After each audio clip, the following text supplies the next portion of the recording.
Good morning, dear students of class 9th and 10th of Prakash Public School. Today we will discuss session 3, communication barriers. Effective communication attain करने में कौन कौन सी problems आती हैं, किस तरीके की प्रॉब्लम्स है, कैसे उनको अवॉइड किया जा सकता है. This we will understand in this chapter. I will keep on continue in touch with you, and I will show you the book page also. You can open your notebook, you can open your book in front of you, or you can see on your computer screen. Here you can see the chapter is there in front of you, and we will discuss it on the screen. When we did chapter number 4 in session 4, effective communication, then I told you that we will discuss this chapter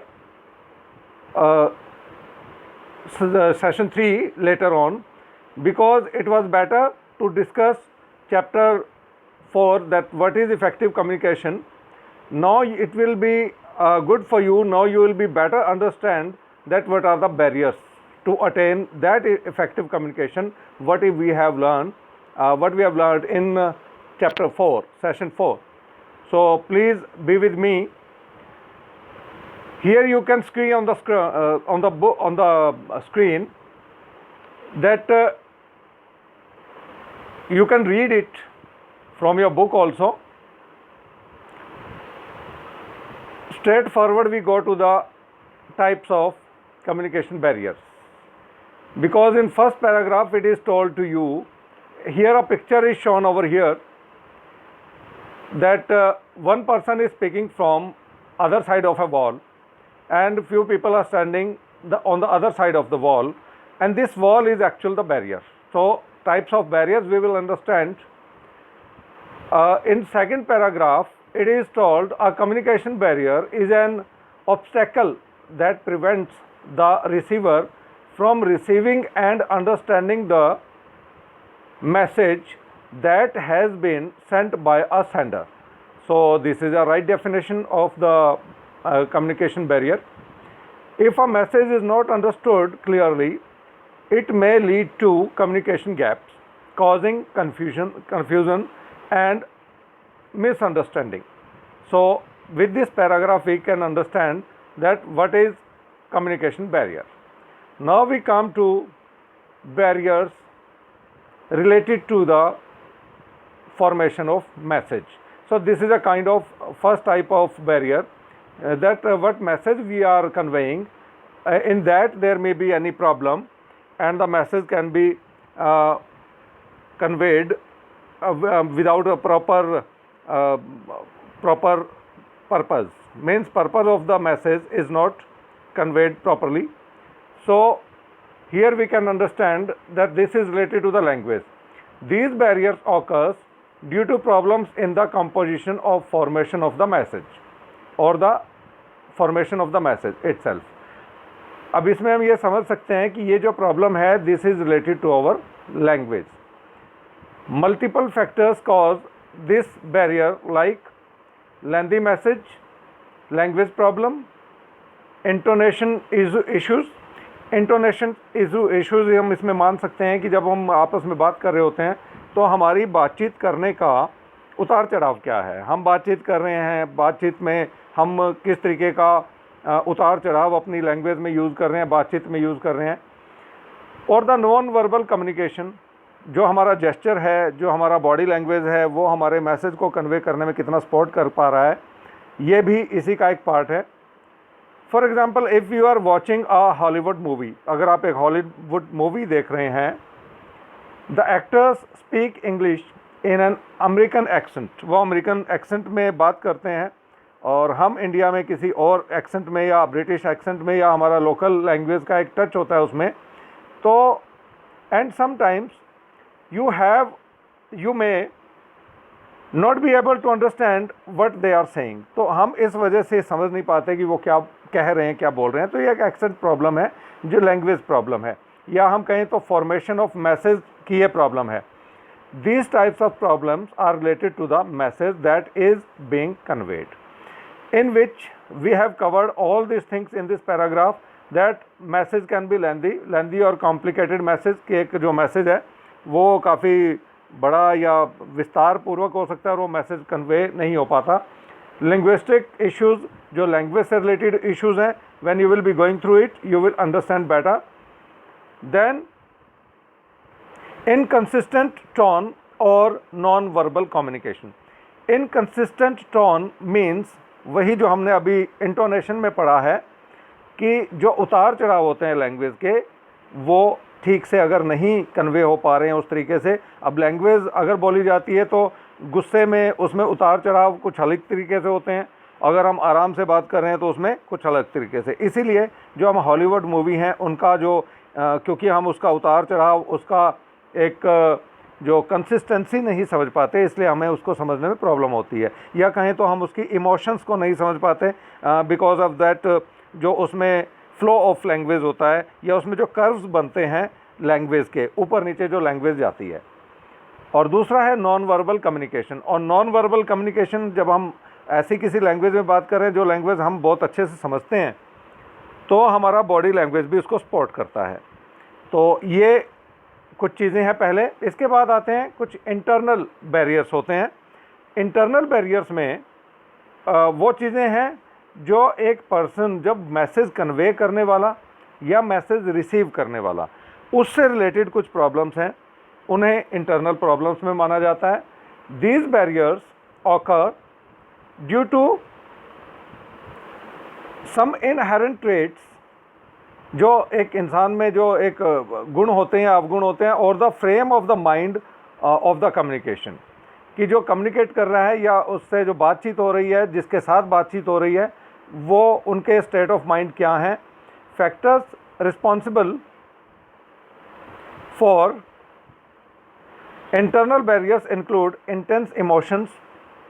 अब emotions जो होते हैं वो हमारे message को convey करने में काफ़ी हेल्प करते हैं, और इमोशंस अगर नहीं हो तो मैसेज ठीक से कन्वे नहीं हो पाता कि हम किस भाव से, किस तरीके से वो बात कर रहे हैं। पुअर लिसनिंग स्किल्स, अगर कोई सुनने वाला ही ठीक से लैंग्वेज को नहीं समझ पा रहा है, सुन नहीं पा रहा है, तो मैसेज कन्वे नहीं हो पाएगा। प्रेजुडिस होता है पूर्वाग्रह, जिसे हिंदी में बोला जाता है। कई बार हम मान के चल रहे हैं कि सामने वाला मेरी बात को नहीं समझेगा, हम पहले से ही मान लेते हैं कि वो मेरी बात नहीं सुनेगा। तो जब हम उससे बात करते हैं तो हम पहले से ही मन में एक धारणा बना के बैठे होते हैं, एक प्रेजुडिस, एक पूर्वाग्रह, कि मेरी बात नहीं समझेगा, वो इतना समझदार नहीं है। तो हमारे बात करने का तरीका ही इस तरीके से बदल जाता है कि वो बात को वाकई नहीं समझ पाता, और कई बार वो समझ जाता तो हम उस पर यकीन नहीं करते, अरे इसे समझ में कैसे आ गया। डिफरेंट व्यू पॉइंट्स का मतलब है हर पर्सन का अपना एक आइडिया होता है। When I am conveying some message, I am using my idea behind that. मैं अपने उस मैसेज को कन्वे करने के लिए अपना आइडिया यूज़ कर रहा हूँ, लेकिन सामने वाले का व्यू पॉइंट या आइडिया उसी चीज़ के लिए कुछ अलग हो सकता है। तो वो जो पर्सन समझेगा वो अपने व्यू पॉइंट से समझेगा। तो यहाँ ज़रूरी है कि हम जो बात कर रहे हैं जिससे उसका व्यू पॉइंट भी समझें, तभी हमारा जो कम्युनिकेशन है वो सक्सेसफुल होगा। और डिफरेंट कल्चरल बैकग्राउंड्स जो होती हैं वो एक लैंग्वेज को सपोर्ट करती हैं, और हर कल्चर में एक अपना लैंग्वेज बेस होता है, तो automatically this will affect our communication. तो ये भी एक बैरियर है।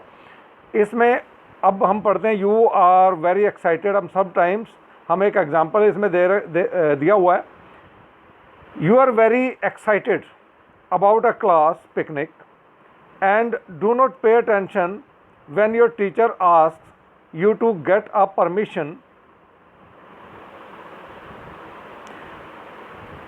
letter from your parents for the picnic. As a result, you may not be allowed to go without the permission letter. अब आप बहुत एक्साइटेड हैं about a class picnic and do not pay attention when your teacher. अब आप कई बार picnic पर जाते हैं और टीचर आपको कह रहे होते हैं कि भाई this is a consent letter, you have to get it signed from your parents. Almost every time it happens with you also. लेकिन आप उस वक्त इतने एक्साइटेड हैं, आपका इमोशंस इतने हाई हैं, और आप उस चीज़ को ओवरलुक कर जाते हो, उसको सुनते ही नहीं हो। नेक्स्ट डे क्या होगा, आपका रिजल्ट क्या आएगा कि आप उसको जो मैसेज कन्वे घर में करना था आप उसे नहीं कर पाए because you have not listen to it carefully, communication gap आ गया, कम्युनिकेशन बैरियर आ गया because of that emotions of that time what you are having in your mind. तो एक एग्जाम्पल है इमोशंस का। और नेक्स्ट डे जब आप आते हो तो आप एम्प्टी हैंडेड आ जाते हो, जी मैंने तो साइन नहीं करवाया, तो वो जो हमारा कम्युनिकेशन था वो फिनिश हो गया, वो कंप्लीट नहीं हो पाया।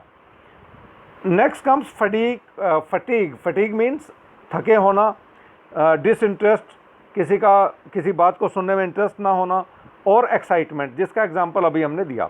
तो फटीग मीन्स अगर बहुत थकान है, कोई पर्सन थका हुआ है, आप उससे बात कर रहे हैं, he may not understand what you are saying because he is not interested at all. और एक्साइटमेंट के बारे में तो हम पढ़ ही चुके हैं। Poor listening skills, poor listening due to poor listeners do not attend carefully to all information being given by the speaker. For example, both verbal and non-verbal signals including intonations and body language. जिसकी listening की skills ही poor हैं, जो बात को समझ ही नहीं पाता है, तो वो हमारा जो communication है वहाँ पर finish हो जाएगा, complete नहीं हो पाएगा। ये एक बैरियर है। इमोशनल बैरियर्स हम इसका एग्जांपल देख चुके हैं। Some people find it difficult to express their emotions. कई बार इमोशंस जो होते हैं अप्रोप्रिएटली उसको कन्वे ही नहीं कर पाते during communication. For example, a worried person can not communicate properly. अब एक चिंतित इंसान है, वो किसी चिंता में है, तो वो अपने इमोशंस क्या कन्वे कर पाएगा? वो तो पहले से ही परेशान है, वो बात कर रहा है लेकिन बात करने का तरीका कुछ और बन रहा है। तो ये बात करना कुछ और चाह रहा है, लेकिन उसकी बातचीत से ही पता लग रहा है कि ये अपने एक टोटल कंट्रोल में नहीं है, इमोशंस को अपने एक्सप्रेस ही नहीं कर पा रहा है। तो इसी तरीके से एंड एन एग्री रेसिपिएंट, और जो एक गुस्से में भरा हुआ इंसान है, अगर आप उससे कोई बात कर रहे हैं, कम्युनिकेट कर रहे हैं, तो वो भी आपकी बात को नहीं समझ पाएगा, क्योंकि उसका जो स्टेट ऑफ माइंड है वो भी किसी और जगह पर फोकस्ड है। So both the sender and the receiver need to be in the right frame of mind psychologically।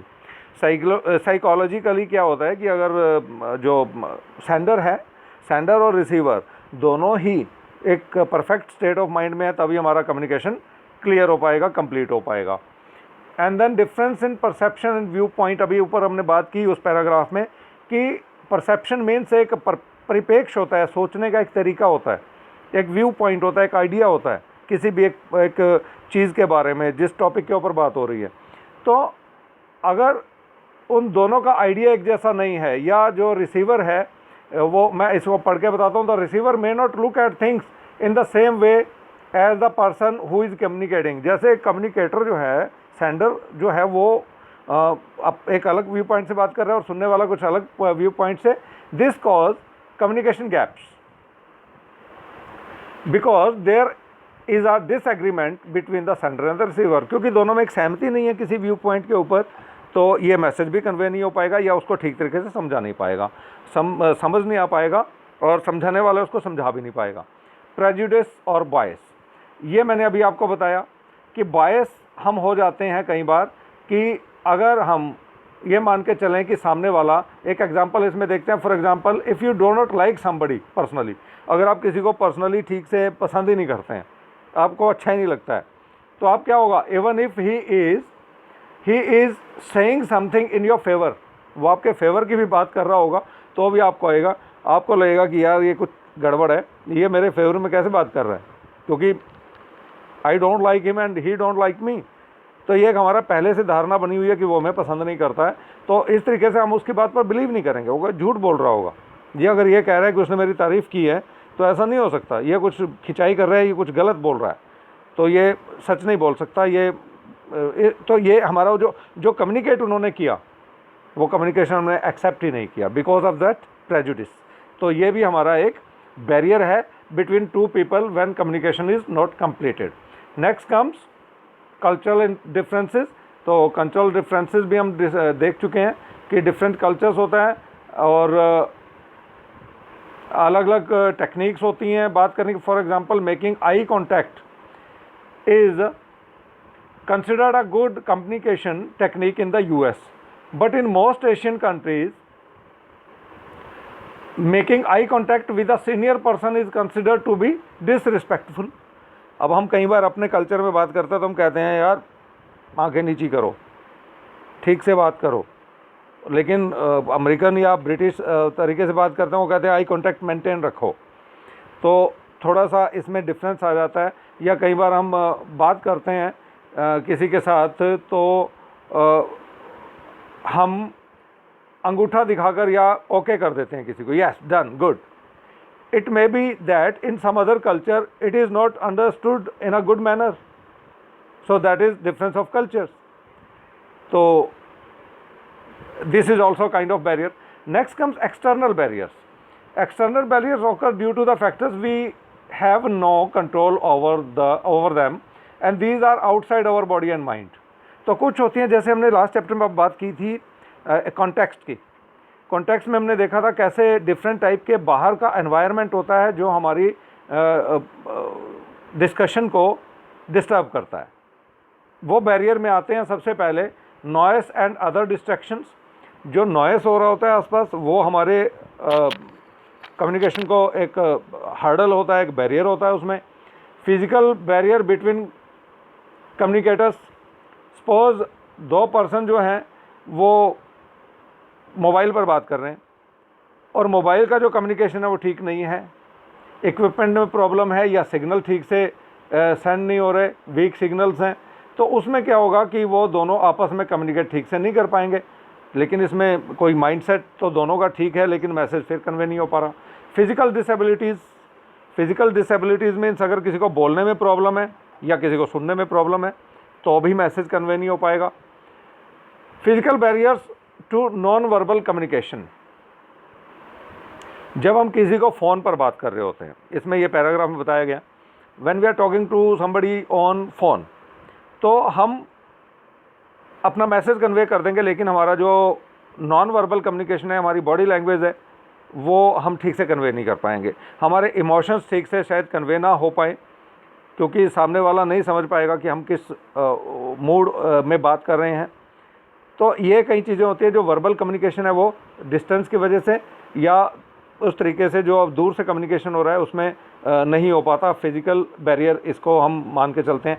जैसे मैं आपसे बात कर रहा हूँ, in yesterday's class I gave you only my voice, मेरी सिर्फ आप आवाज़ सुन पा रहे थे।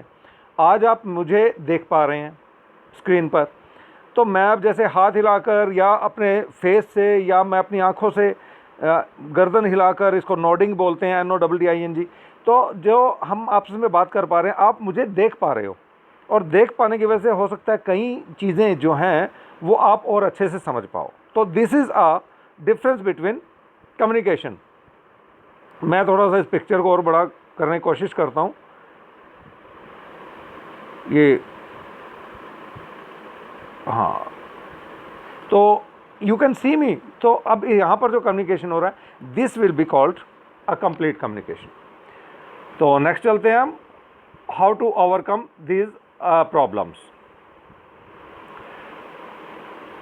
To overcome the barriers of communication. अब इसमें हम एक एक लेकर चलते हैं कि इंटरनल को कैसे कंट्रोल कर सकते हैं।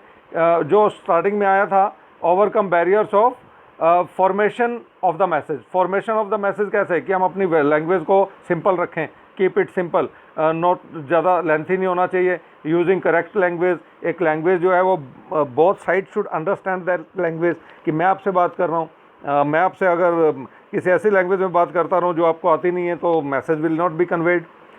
यूजिंग अप्रोप्रिएट बॉडी लैंग्वेज, आपस में जो बॉडी लैंग्वेज है आमने सामने हो वो बॉडी लैंग्वेज ऐसी हो कि दोनों को कंफर्टेबल लगे और बॉडी लैंग्वेज सपोर्ट करे आपकी कम्युनिकेशन को, आपकी बात को।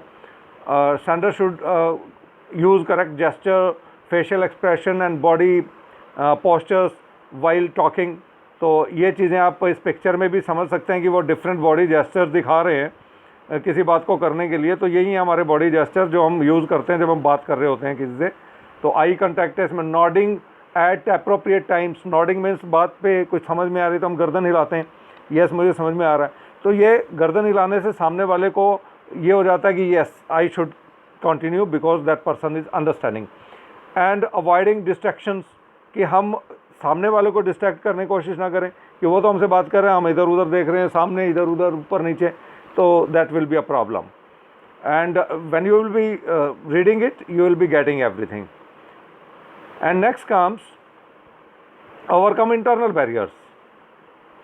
In internal barriers, be sensitive and empathetic. आप सेंसिटिव रहें जो बातचीत हो रही है उसके प्रति, और अपना एक जो रिसीवर का भी जो है वो राइट फ्रेम ऑफ माइंड होना चाहिए, that he should be listening to the person. ये पिक्चर में कुछ दिखाया गया है, I will try to show you कि यहाँ पर जेस्चर हैं, जो स्टूडेंट्स हैं वो सुन रहे हैं और एक प्रॉपर जेस्चर में है, तो अब उनको बात कन्वे हो पा रही है, तो यही इसमें दिखाया गया है. And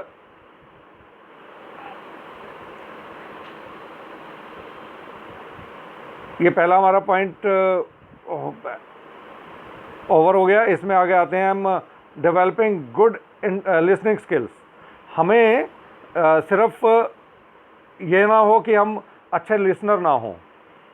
giving proper attention without interrupting the sender. जैसे आप क्लास में कई बार पढ़ रहे होते हैं तो आप लोग टीचर की बात ध्यान से नहीं सुनते, that means you are not good listener. Teacher तो ठीक से कन्वे कर रहा है, आप नहीं सुन रहे हैं तो सामने वाला डिस्ट्रैक्ट होगा. एक्टिव लिसनिंग होनी चाहिए. तो ये आप इसे पढ़ेंगे पूरा पैराग्राफ तो आपको क्लियर हो जाएगा that it is for actually for the students, and students should understand it. Next comes develop trust. When you are talking to somebody, तो आपको एक ट्रस्ट होना चाहिए कि yes, mutual trust between the sender and the receiver helps in reducing perception errors. Perception means कि दोनों में अगर ट्रस्ट है तो उनको पता होता है कि ये दोनों एक ही फ्रेम ऑफ माइंड और एक ही व्यू पॉइंट पे बात कर रहे हैं. Keep your emotions in check. जब आप बात कर रहे हैं, अब इसमें एक एग्जांपल है कि अगर आपका जो रिसीवर है वो क्रिटिसिज्म करता है, आपकी बात को क्रिटिसाइज़ करता है, तो उसका ये मतलब नहीं है कि आप एंग्री हो जाएं. आप उसके व्यू पॉइंट को समझें और उसको अपने व्यू पॉइंट से भी समझाने की कोशिश करें. Do not assume. कोई भी चीज़ पहले से एज्यूम करके ना चलें कि इसका रिजल्ट ऐसा होगा कि ये पर्सन जो है वो मेरी बात सुनेगा या नहीं सुनेगा. हमें बिल्कुल ओपन माइंडेड होकर बात करनी चाहिए, तो दैट विल बी हेल्पफुल. ये हम करेक्ट कर सकते हैं अपने अंदर. Be unbiased and fair. पहले से ही बायस ना रहें किसी के भी प्रति, और कोई भी जजमेंट ना लें पहले ही किसी पर्सन के बारे में वाइल कम्युनिकेटिंग. तो ये आप पढ़िएगा. Respect other cultures. ये हम स्टार्टिंग में भी बात कर चुके हैं कि whenever we are talking to some other person, तो चाहे अपने फ्रेंड सर्कल में हो, हम किसी के दूसरे की कल्चर, रिलीजन, लैंग्वेज, किसी चीज़ का भी ऐसा कोई फन ना करें. Overcoming external barriers. Use proper communication channel. मतलब जब आप दूर से बात कर रहे हैं तो फ़ोन लाइन्स और ये सब ठीक होना चाहिए, जो भी आप यूज़ कर रहे हैं. उसके बाद जब आप आमने सामने हैं तो लैंग्वेज आपका ठीक होना चाहिए. अगर आप लिख कर दे रहे हैं, राइटिंग में दे रहे हैं, तो राइटिंग स्किल्स होने चाहिए.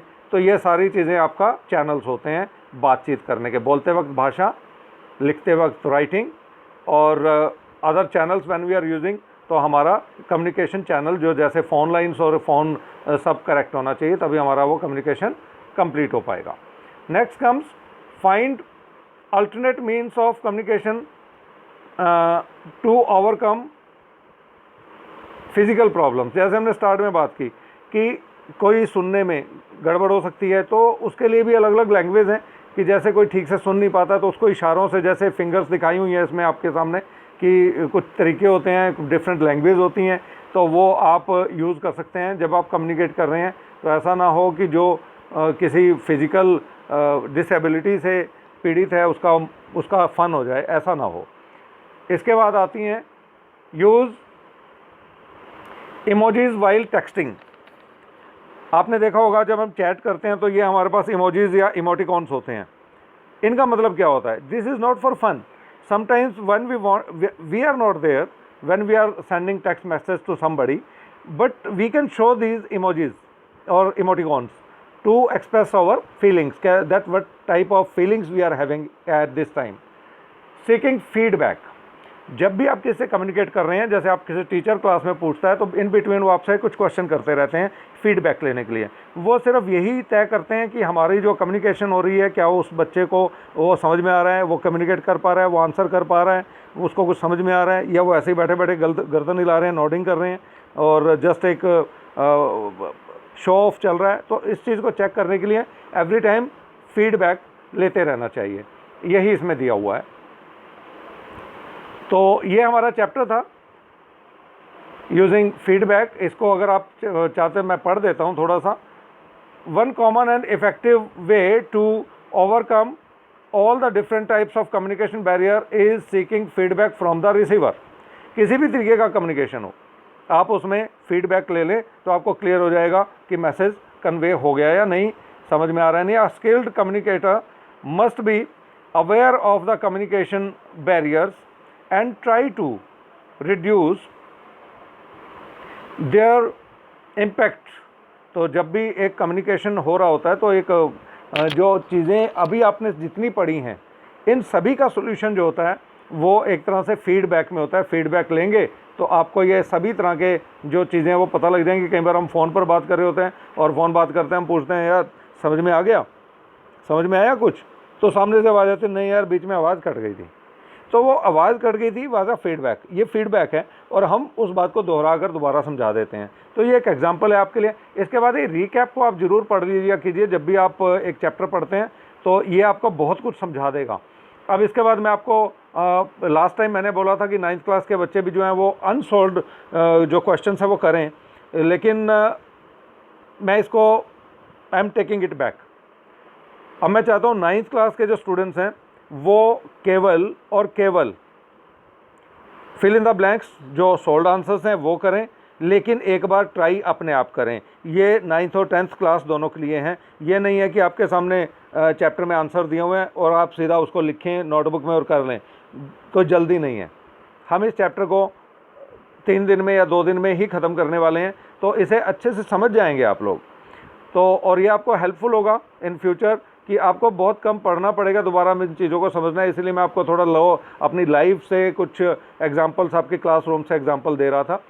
तो ये जो फिल इन द ब्लैंक्स है 9th और 10th क्लास के दोनों बच्चे पहले अपने आप सॉल्व करेंगे to check yourself that how much chapter you have understood. तो यही क्वेश्चन जब बोर्ड क्लास में आ गया, 10th क्लास को मिलने वाले हैं और 9th क्लास को उससे अगले साल, तो बहुत आसानी रहेगी आपके लिए। Although this answers are there but do not cheat yourself and do it yourself first, and solved part will be done by both the classes. 10th class will do because they are purchasing book, and I am again requesting you all the 10th class students that purchase this book, and solved part you will not be doing in your copy, 10th class students, and only unsolved part you will be finding in your book. You will try to find it and you will do it in your copy. Otherwise when you will be having book, आपके पास book है तो आपको ज़रूरत नहीं है इन solved part को करने की, और फिल इन द ब्लैंक्स भी आपकी बुक में ही रहेंगे। लेकिन 9th क्लास के लिए you will be completing all the back exercise. I have told you that 9th class book नहीं लेगी इस बार। तो ये जो मैं आपको बुक भेज रहा हूँ ये इसलिए भेज रहा हूँ, मैं इसके साथ आपको इस बुक के पिक्स भी भेजने वाला हूँ। 7-8 पेजेस हैं इसके, तो आप आराम से उसमें से पहले चैप्टर को समझिए, मेरे वीडियो को सुनिए। इस वीडियो को सुनने के बाद आप उस चैप्टर को समझ जाएंगे, समझने के बाद आप सॉल्व करेंगे, और मुझे लगता है जितने सॉल्व्ड क्वेश्चंस हैं इन सॉल्व्ड में से ही आपको अनसॉल्व्ड के भी आंसर मिलने वाले हैं। तो go through it very carefully, only then you will be able to find them.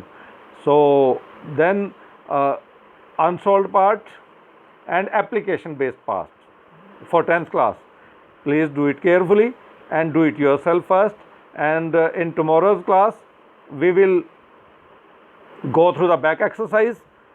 Till then, take care, do your work in time, send it to me, and when I am asking you for a response, please respond.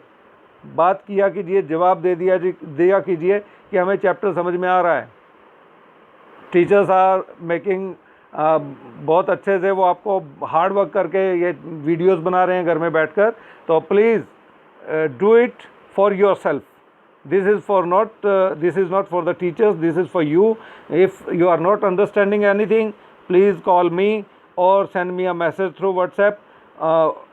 Today when this after means third day, I will be asking you to send me the back exercise.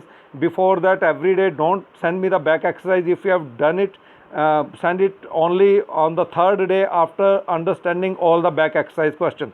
So we will be meeting again tomorrow with the back exercise of this chapter. Till then, take care. Goodbye. Thank you very much.